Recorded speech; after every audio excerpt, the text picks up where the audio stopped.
Hello friend, स्वागत है आपका आपके अपने ही चैनल मुजोकटा टेक पे।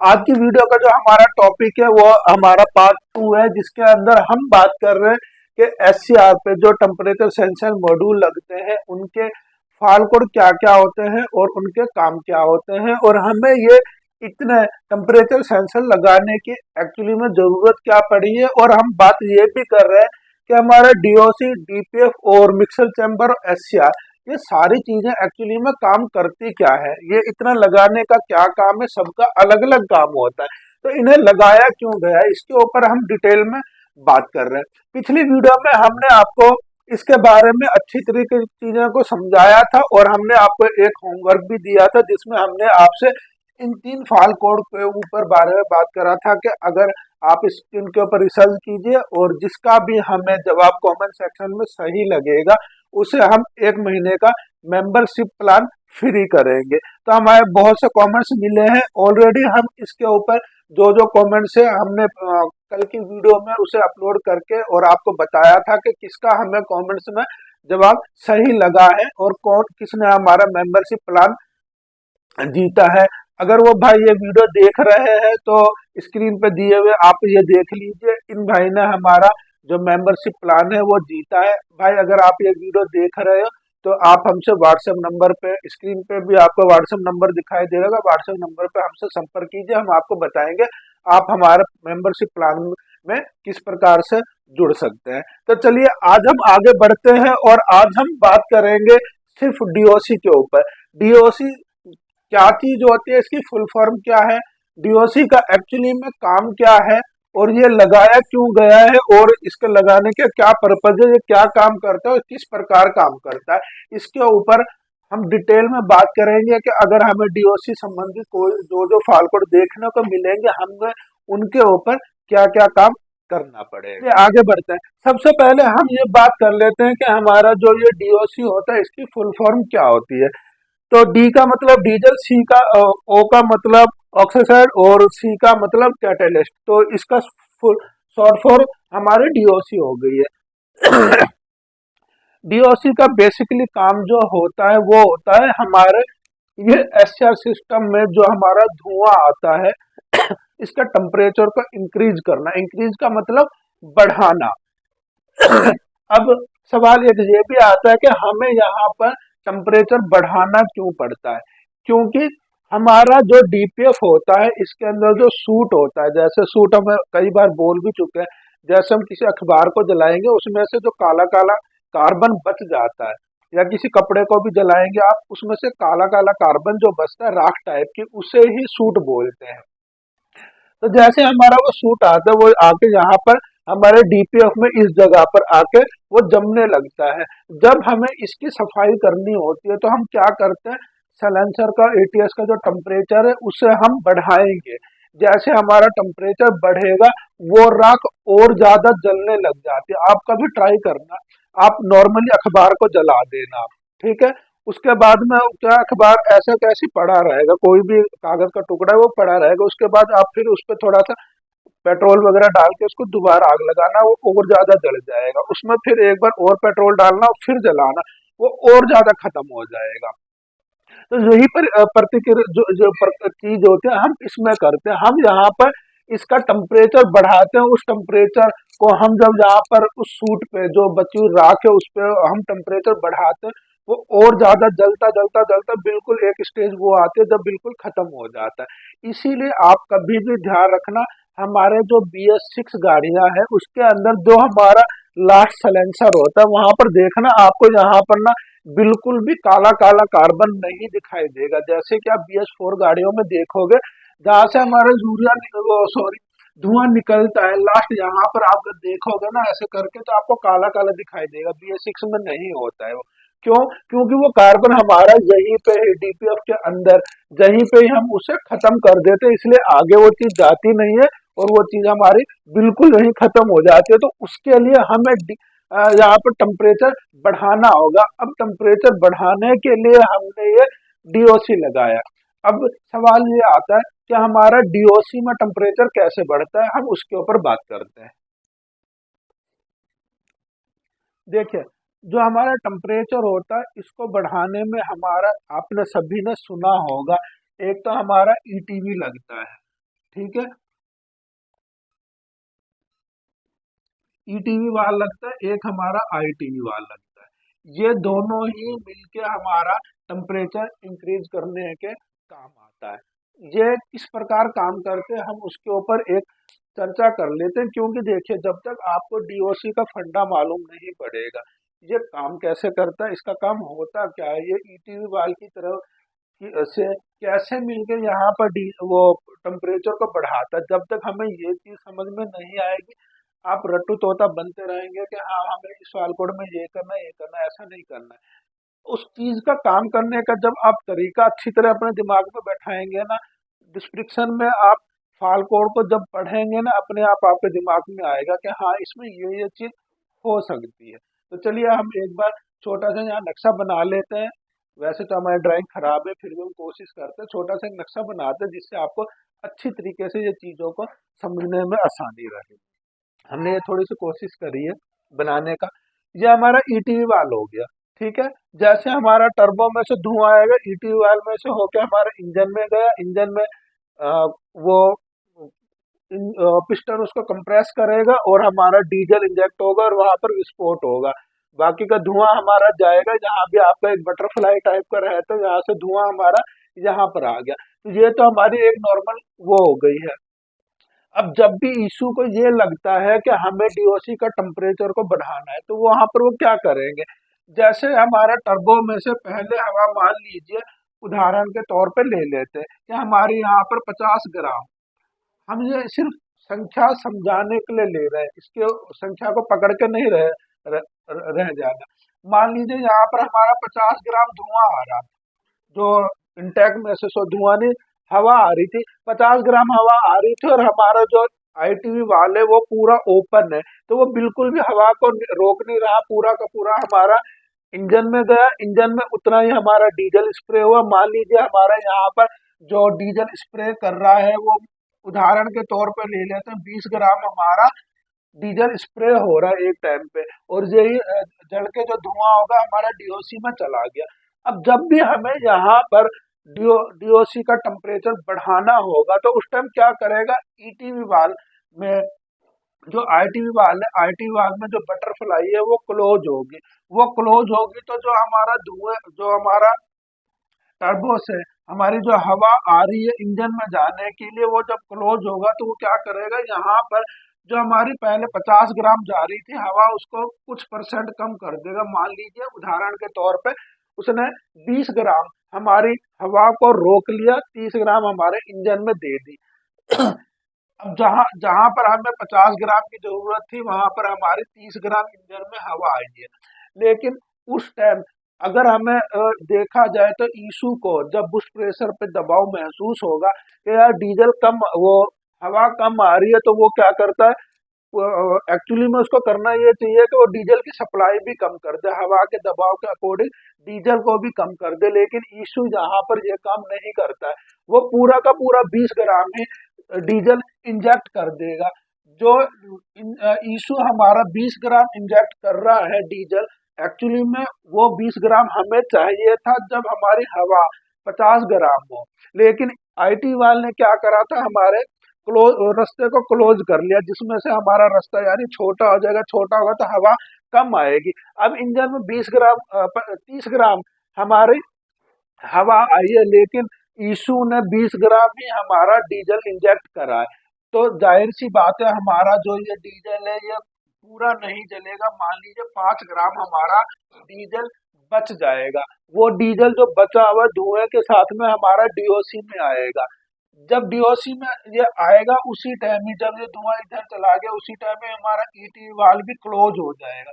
क्लोज हो जाएगा तो ये धुआं का जो दबाव है ये यहीं पे बनेगा, जहां पर ही बनेगा तो जो डीजल है वो एक देनी से आग पकड़ेगा, आग पकड़ेगा तो हमारा डीओसी के अंदर भी हमारा जैसे इंजन में हमारा विस्फोट होता है ना, उसी प्रकार वो जो बचा हुआ डीजल हमारा 5 ग्राम आया है वो हमारा डीओसी में आके बर्न होगा। बर्न का मतलब जलना, जलेगा। जब हमारे यहीं पे कोई चीज जलाएंगे तो हमारा टेम्परेचर जल्दी बढ़ जाएगा। जो इसमें धुआं था धुएं के साथ में हमारा डीजल भी आया, डीजल जहाँ आके जलेगा तो वो क्या करेगा, उस धुएं के टेम्परेचर को और बढ़ा देगा। इसलिए हमारा यहाँ पर जल्दी से टेम्परेचर बढ़ जाता है। एक तो नॉर्मल ये तरीका हो गया जब हमारा ईटी वाल्व काम करेगा, ईटी वाल्व और आईटी वाल्व दोनों मिलकर काम करेंगे। दूसरा जो हमारा तरीका होता है, जब हमारा इंजन के अंदर कंप्रेस हुआ और विस्फोट हुआ, स्टॉक बना, और हमारा जो धुआं है, हमारा एग्जॉस्ट वाला वाल्व खुलेगा, हमारा धुआं जैसे यहाँ से बाहर निकलने लगेगा, इशू क्या करेगा, उसी धुएं के ऊपर हल्का सा डीजल और डाल देगा वहां पर, यानी बिना जला जैसे धुआं हमारा बाहर निकलने लगा, जिस सिलेंडर का भी धुआं बाहर निकलेगा उसी धुएं में वो हल्का सा इंजेक्ट कर देगा डीजल। तो वो एक तो हमारा वैसे ही ऑलरेडी इसमें धुआं बचा हुआ, डीजल बचा हुआ था, क्योंकि हमने ऑक्सीजन कम कर दी थी, किसने, हमारे आईटी ईटी वाले। और जब हमारे यहाँ पर डीजल जो बच गया वो पूरा गर्म हो चुका था, उसके ऊपर हमने और भी डीजल थोड़ा सा इंजेक्ट कर दिया। तो ये सारा जब जाके डीओसी में जाएगा, यहाँ पर ईटी वाला हमारा क्लोज हो जाएगा, तो जो हमारा दबाव है पूरा का पूरा यहीं पे ही दबाव क्रिएट होगा, और हमारा जो डीजल है वो इतना गर्म हो चुका होगा वो अपने आप ही आग पकड़ लेगा। कभी आप इस चीज को किस प्रकार काम करता है, आप काम वो करना कि आप किसी भी डीजल में कपड़े को भिगो के और इसको थोड़ा सा थोड़ी देर उसको पूरा वो करने देना, ताकि डीजल झड़ जाए, लेकिन वो डीजल हमारा कपड़े ने तो पी रखा है ना, वो उससे डीजल हमारा पूरा गीला है।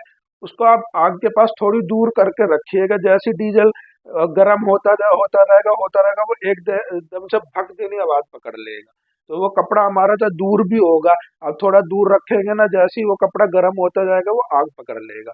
इसी प्रकार यहीं पे होता है, हमारा जब डीजल गर्म होता है और यहाँ पर हमारा आईटी वाल्व भी बंद हो गया, और ये यहीं पे ही वो डीजल आग पकड़ लेता है, आग पकड़ लेता है तो हमारा वो डीजल डीओसी के अंदर ही जलता है, जिसकी वजह से हमारा टेम्परेचर जल्दी क्रिएट हो जाता है, यानी जल्दी बच जाता है।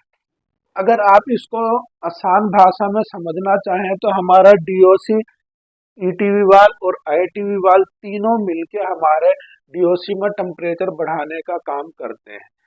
वो हमें टेम्परेचर किस लिए बढ़ाना पड़ता है, हमें क्योंकि जो हमारी सूट की वैल्यू होती है, जो हमारी राख होती है, उसे हमें टेम्परेचर बढ़ा के और जलाना पड़ता है, इसलिए हमें यहाँ पर टेम्परेचर इंक्रीज करना पड़ता है। चलिए अब हम आगे बढ़ते हैं, ये आप मोटा मोटी समझ गए होंगे कि हमारे ये किस प्रकार से काम करते हैं। हमें इतनी चीजों पे ऐसे ध्यान नहीं देना होता है कि ये कितने परसेंट बंद होता है, किस कंडीशन में बंद होता है, ये बहुत टेक्निकल चीज है, हम इनके ऊपर ज्यादा बात नहीं करेंगे। हमें सिर्फ एक थ्योरी मालूम होनी चाहिए कि ये किस प्रकार काम करती है। हमारा आईटी वाल्व का काम होता है ऑक्सीजन की मात्रा को कम करना जब क्लोज हो जाएगा, ईटी वाल्व जब क्लोज होगा वो सिर्फ यहाँ पर दबाव बनाने के लिए होता है, जब ये क्लोज हो जाएगा तो हमारा यहाँ भी दबाव बनेगा और वहां भी दबाव बनेगा, क्योंकि कोई भी चीज का रास्ता रोक दोगे, यहाँ से आप किसी भी चीज का दबाव दोगे, प्रेस होगा, तो किसी भी हवा को, ऑक्सीजन को अगर हम उसको प्रेस करेंगे तो वो गर्म होती है,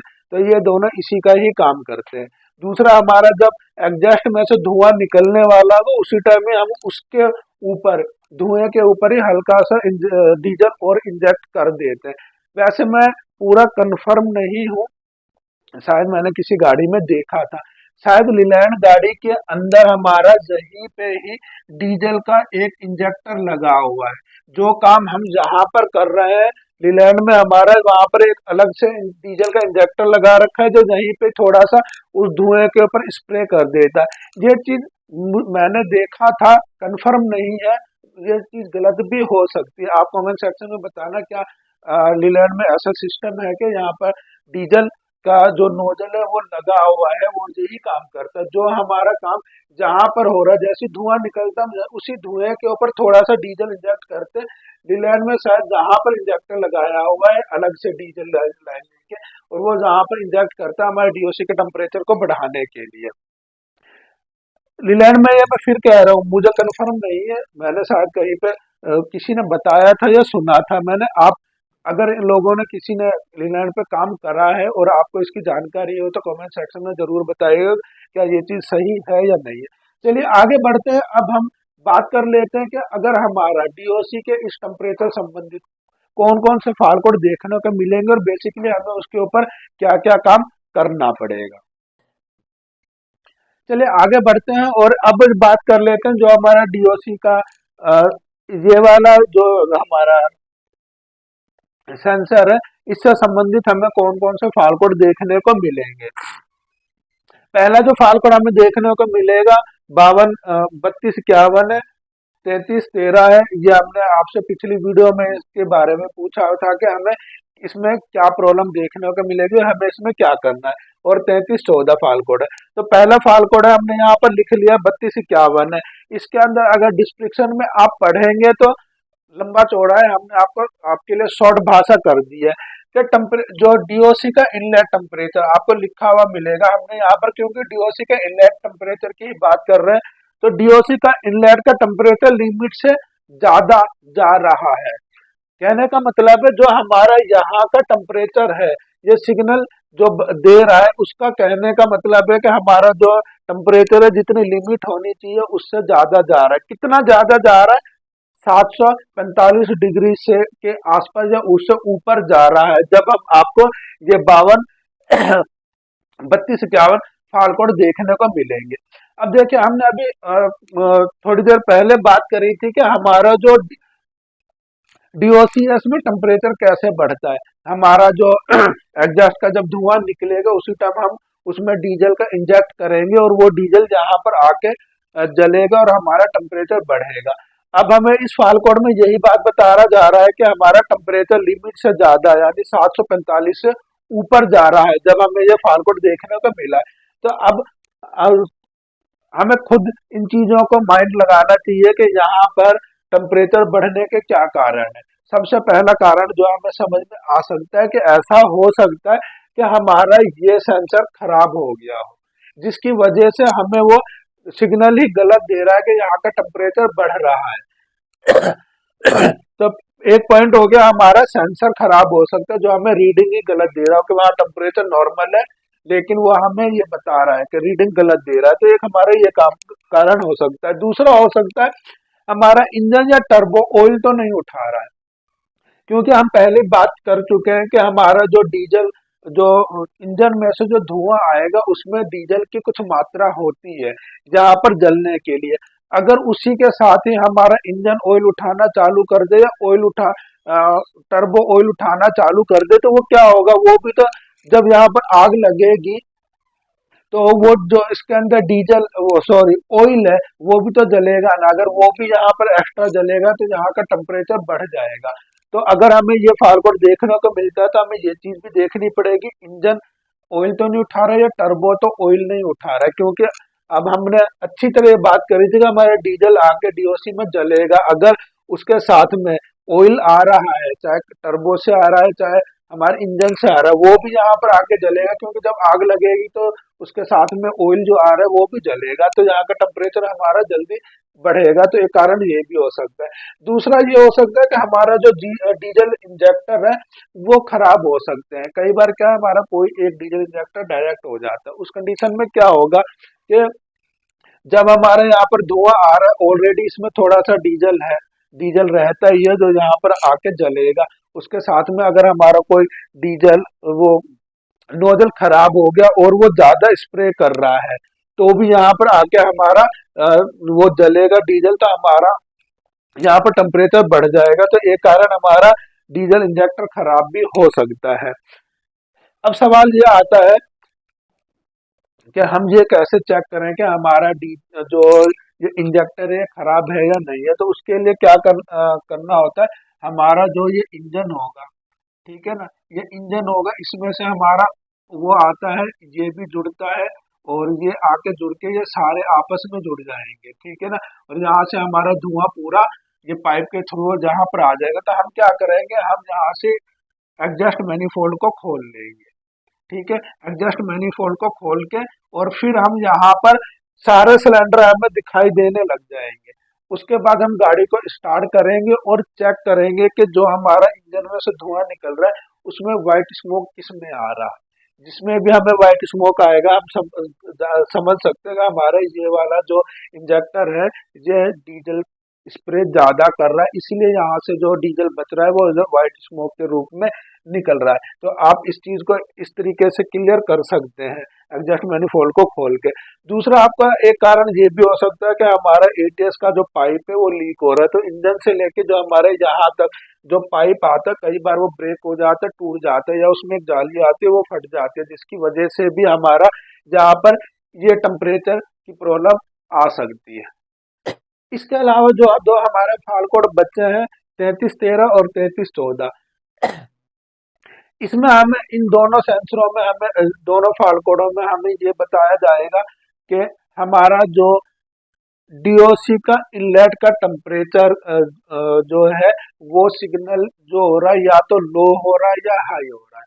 लो होने का मतलब क्या हुआ कि ये वायर कहीं पे शॉर्ट हो रही है तभी लो और हाई होगा। तो इन दोनों फाल्ट कोडों में आपको कुछ भी चीजें नहीं देखनी, ये नहीं देखने वो नहीं देखने, सिर्फ या तो ये सेंसर खराब हो सकता है क्योंकि सेंसर के अंदर भी तो ये वायर जाते हैं ना, वहां भी कुछ शॉर्ट हो सकता है, या तो हमारा सेंसर खराब होगा या हमारा ये वाला वायर सिर्फ जो यहाँ कसा होता है हमारा टेम्परेचर मॉड्यूल तक का, आपको सिर्फ यही वायर चेक कर लेनी है, कहीं पर रगड़ तो नहीं खाई हुई है। इसके ऊपर जो स्लू चढ़ी हुई है दो वायर ही होते हैं, जहां भी रगड़ होगा वो स्लू, जैसा कि हमने पिछली वीडियो में देखा था, हमें एससीआर का जो आउटलेट का टेम्परेचर उसका हमें दिखाया था, उसी प्रकार आपको सिर्फ इन दोनों फाल्ट कोडों में यही चीज को चेक करना है।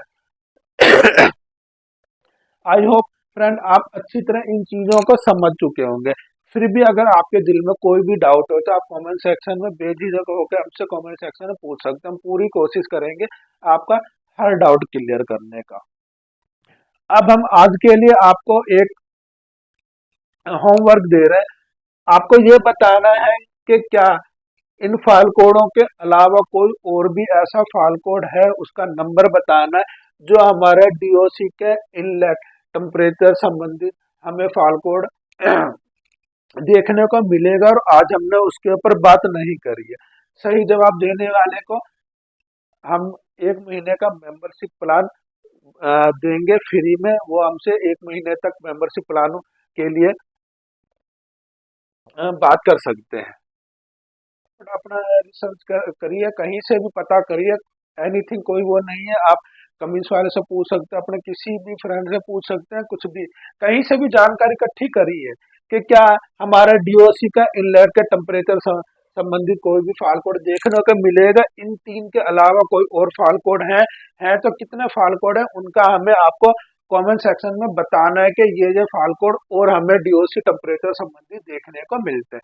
तो फ्रेंड आज की वीडियो के लिए बस इतना ही, उम्मीद करता हूँ आज की वीडियो भी आपको पसंद आई होगी। वीडियो पसंद आए तो वीडियो को लाइक कीजिए, शेयर कीजिए, अगर आप चैनल पर नए तो चैनल को सब्सक्राइब जरूर कर लीजिए क्योंकि हम इसी प्रकार की वीडियो बनाते रहते हैं।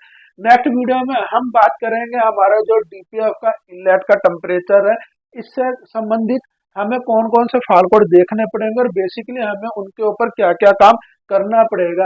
डीपीएफ का पूरा फंडा हम समझेंगे कि इसके अंदर एक्चुअली में होता क्या है, किस प्रकार हमारी इसके अंदर सूट की वैल्यू कम होती है, तो इसके ऊपर हम डिटेल में बात करेंगे। इससे संबंधित फाल्ट कोड के ऊपर बात करेंगे सिर्फ डीपीएफ के इनलेट का। नेक्स्ट वीडियो में हम आउटलेट का एससीआर का इनके ऊपर बात करेंगे, उसके बाद हम इस वाली वायरिंग संबंधित बात करेंगे कि हमें कौन कौन से फाल्ट कोड, अगर हमारी इन 4 वायरिंग में प्रॉब्लम आती है तो हमें क्या क्या काम करना पड़ेगा, किस किस प्रकार इसका डायग्राम होता है, उनके ऊपर हम डिटेल में बात करेंगे।